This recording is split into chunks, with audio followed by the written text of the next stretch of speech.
नमस्कार दोस्तों, आपका स्वागत है हमारे चैनल टीचिंग एग्जाम ओवरलोड पे। आज के सेशन के अंतर्गत मैं एनसीईआरटी क्लास 5 के ईवीएस के चैप्टर 7-8 को कवर करूंगा, जो कि बहुत ही इंपॉर्टेंट क्लास है सीटेट पेपर फर्स्ट के लिए, वही पेपर सेकंड के लिए।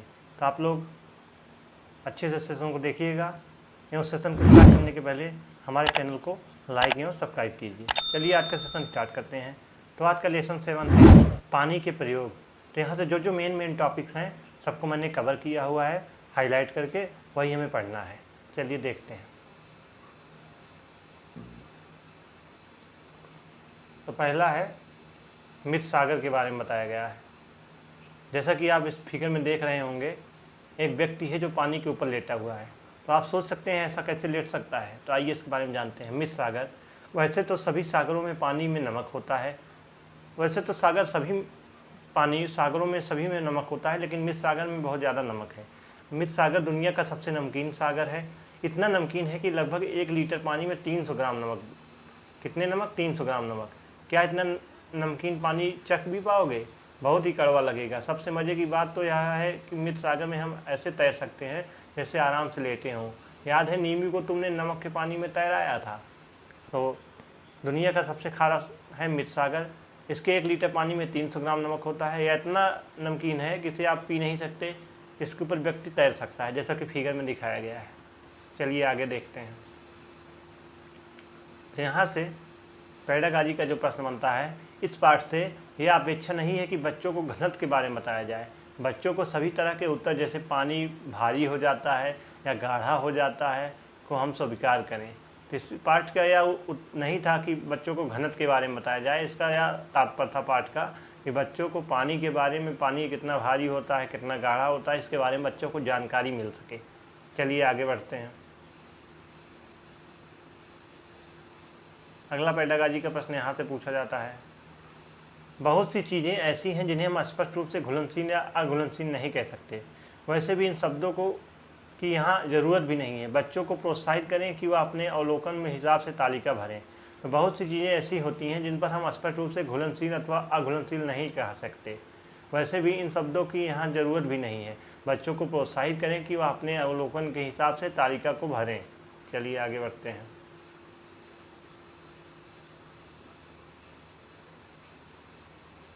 अगला प्रश्न यहाँ से बनता है, आइए देखते हैं। दांडी यात्रा। तो दांडी यात्रा यह घटना 1930 की है। भारत की आज़ादी में पहले बहुत सालों से अंग्रेजों के आम लोगों ने नमक बनाने पर रोक लगाई हुई थी। ऊपर से नमक पर भारी टैक्स भी लगा हुआ था। इस कानून से तो लोग अपने घर के इस्तेमाल के लिए भी नमक नहीं बना सकते थे। भला बताओ, नमक जैसी चीज़ों के बिना गुजारा कैसे हो सकता है। मजबूरी में दुकान से भी महंगा नमक खरीदना पड़ता था। इस बात से लोग बहुत नाराज थे। गांधी जी का कहना था, जो चीज़ें हमें कुदरत ने दी हैं उसे बनाने पर बंदिश कैसी। तो उन्होंने लोगों के साथ मिलकर अहमदाबाद से दांडी के समुद्र तट पर एक लंबी यात्रा की। हर बार सीटेट में यहाँ से प्रश्न पूछा जाता है। चलिए आगे देखते हैं। समुद्र तट पर लंबी यात्रा की, उस गलत कानून को तोड़ा। जानते हो नमक कैसे बनाया जाता है? समुद्र के पानी को ज़मीन में क्यारियों में भरा जाता है। तेज धूप में पानी सूख जाता है और नमक की ढेर वहीं रह जाता है। यह भी प्रश्न सीटेट में बन चुका है कि समुद्र से नमक को कैसे बनाते हैं। तो ऐसे क्यारी बनी हुई होती है। जब समुद्र का पानी उसमें आता है तो क्यारी में पानी रुक जाता है और तेज धूप में पानी सूख जाता है और नमक बन जाता है। चलिए यहाँ से पेडागॉजी का जो प्रश्न बनता है, यह अपेक्षा नहीं है कि उसके बच्चे वाष्पीकरण समझ सकेंगे, पर उसके बारे में सोचना शुरू करेंगे। साथ ही यह अच्छा मौका है कि दांडी यात्रा का संदर्भ लेकर भारत की आज़ादी की बात की जाए। यह अपेक्षा नहीं है कि इस उम्र में बच्चे वाष्पीकरण समझ सकें, पर इसके बारे में सोचना शुरू करेंगे बच्चे। साथ ही अच्छा मौका है कि दांडी यात्रा को संदर्भ से लेकर भारत की आज़ादी की बात की जाए। चलिए आगे बढ़ते हैं। अगला टॉपिक देखते हैं। अगला लेसन है मच्छरों की दावत। तो यहाँ से भी सीटेट में हर बार प्रश्न बनता है। मलेरिया से, मलेरिया की दवा, सिंकोना की छाल आदि से हर बार सीटेट में पूछा जाता है। आइए देखते हैं। तो जो मेन पॉइंट है उसको मैंने हाईलाइट किया, वही देखना है। तो सबसे पहला हाईलाइटेड पॉइंट है, कांच की स्लाइड पर खून की बूंद मलेरिया मादा मच्छर एनोफिलिस से फैलता है। तो कांच की स्लाइड पर खून की बूंदों से जांच किया जाता है मलेरिया का। मलेरिया मादा मच्छर एनोफिलिस से फैलता है। यह भी बस सीटेट में बन चुका है। डॉक्टर मारियम स्लाइड को माइक्रोस्कोप सूक्ष्मदर्शी से देखते हुए, इस माइक्रोस्कोप से एक चीज़ 1000 गुने बड़ी दिखती है, इसलिए खून के अंदर ही बारीकियां साफ दिखाई पड़ती हैं। कई माइक्रोस्कोप से तो इससे भी ज़्यादा बड़ी दिखाई देती है। चलिए आगे बढ़ते हैं। मलेरिया की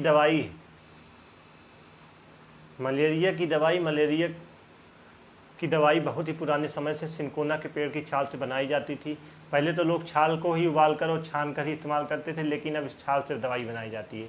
तो मलेरिया की दवाई किससे बनाई जाती है? सिनकोना की छाल से। यह प्रश्न हर बार सीटेट में पूछा जाता है। डॉक्टर ने कहा है कि हीमोग्लोबिन या आयरन की कमी है। यह भी सीटेट में प्रश्न पिछली बार पूछा गया था कि डॉक्टर ने कहा है कि खून की कमी है या हीमोग्लोबिन या आयरन की कमी है, तो हमें क्या करना चाहिए? कई विकल्प उसमें दिए रहेंगे, तो आपको बताना होगा। तो उस समय हमें गुड़, आंवला और हरी पत्तेदार सब्जियां जरूर खाना चाहिए। ऐसा प्रश्न सीटेट में बन चुका है, तो आप लोग ध्यान से देखिएगा, बहुत ही इंपॉर्टेंट सेशन है। यह भी बताया गया है कि इनमें आयरन यानी लोहा बहुत होता है। तो सबसे ज़्यादा आयरन लोहा किसमें होता है? गुड़, आंवला और हरी पत्तेदार सब्जियों में। चलिए आगे बढ़ते हैं। खून की रिपोर्ट लाकर कक्षा में चर्चा करवाई जा सकती है। तो हम खून की रिपोर्ट लाकर बच्चों से मलेरिया के बारे में चर्चा कर सकते हैं। दिल्ली के स्कूल में अनीमिया के कारण परेशानी जो हुई थी, तो 17 नवंबर 2007 को दिल्ली नगर निगम के बहुत से स्कूलों में हजारों बच्चे अनीमिया का शिकार हुए। इसमें बच्चों की शारीरिक और दिमागी तंदुरुस्ती पर असर होता था। इस कारण बच्चे ठीक से पढ़ नहीं पाते थे, उनमें फुर्ती भी कम होती थी, जो कुछ पढ़ाया जाता उसमें समझने में भी परेशानी होती।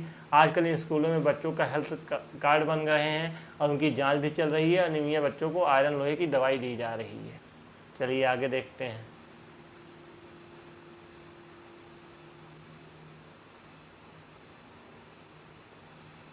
सावधान, यहाँ से भी मलेरिया, डेंगू, चिकनगुनिया हो सकता है। तो कैसे होता है इसके बारे में देखते हैं। आसपास पानी इकट्ठा जमा ना होने दें। हमें आसपास अपने घर के पानी को इकट्ठा नहीं या जमा नहीं होने देना है। गड्ढों को भर दें। तो अगर कहीं आपके घर के आसपास गड्ढा हो तो उसे आप मिट्टी डालकर उसको बंद कर दीजिए गड्ढे को, नहीं तो उसमें पानी इकट्ठा होगा, मलेरिया के मच्छर पैदा होंगे। पानी के बर्तन, टंकी या कूलर को साफ रखें। अगर पानी के बर्तन हो, टंकी हो, कूलर को साफ रखें। हर हफ्ते सुखाएं। मच्छरदानी का इस्तेमाल करें। हमेशा हमें मच्छरदानी का इस्तेमाल करना चाहिए। गड्ढों में भरे पानी में मिट्टी का तेल छिड़कें। हमें गड्ढों में भरे पानी में हमेशा मिट्टी का तेल छिड़कना चाहिए। चलिए आगे देखते हैं।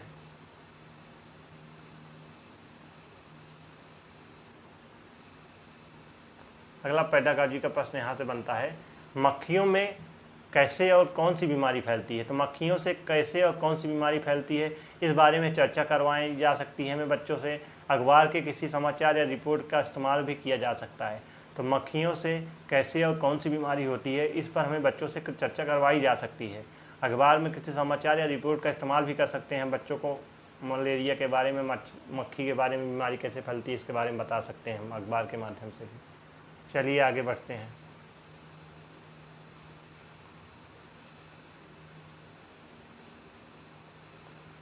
मच्छर के पेट की कहानी वैज्ञानिक की जुबानी।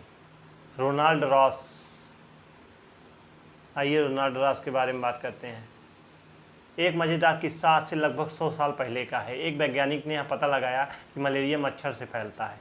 तो मलेरिया मच्छर से फैलता है, किस वैज्ञानिक ने पता लगाया था? रोनाल्ड रॉस ने लगाया था। उन्हीं से सुनते हैं इसके बारे में। मेरे पिता भारतीय थल सेना में जनरल थे। मैं डॉक्टरी की पढ़ाई की, लेकिन मेरी दिलचस्पी कहानियाँ पढ़ने और कविता दिखाने में, संगीत और ड्रामे में थी। खाली समय में मैं यही सब किया करता था। उस समय मलेरिया में बहुत जाने जाती थी।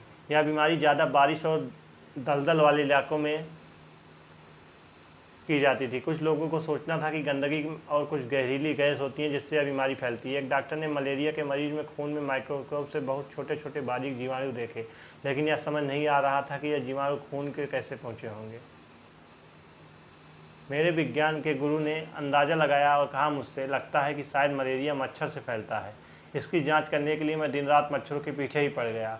हम एक एक मच्छर के पीछे बोतल लेकर दौड़ते, फिर मलेरिया के मरीजों को मच्छरदानी में बिठाकर उन मच्छरों को दावत देते। एक मच्छर तो अपना खून चूसने के लिए मरीज को एक आना मिलता।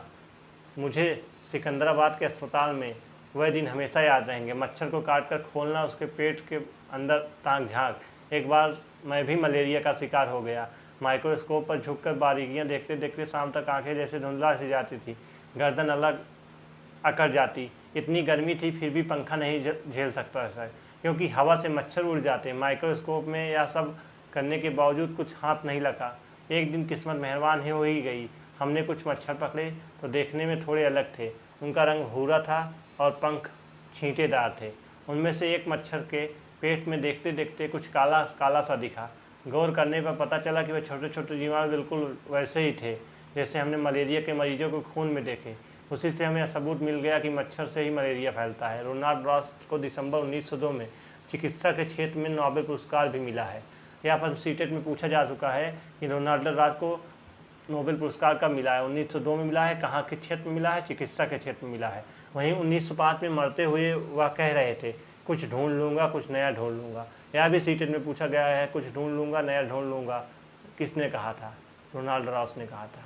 चलिए, इनको नोबेल पुरस्कार कब मिला? 1902 में मिला। इनकी मृत्यु कब हुई? 1905 में हुई। ये सब याद रखिएगा आप लोग, कभी भी प्रश्न बन सकते हैं यहाँ से।